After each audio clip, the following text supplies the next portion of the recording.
The first step is to take note of the current routing and then remove the old belt.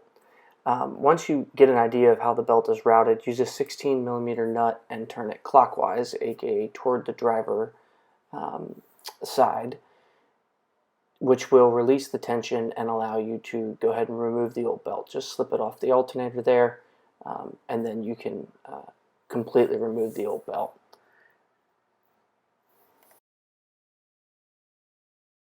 To install the new belt, I found it easiest to hold it in the middle and make a kind of pseudo infinity symbol.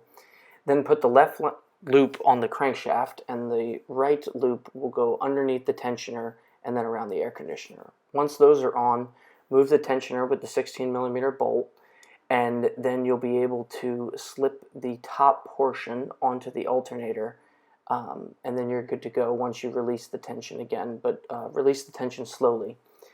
Ensure that all of the ribs are correct and in the right spot, and then you should be good to go.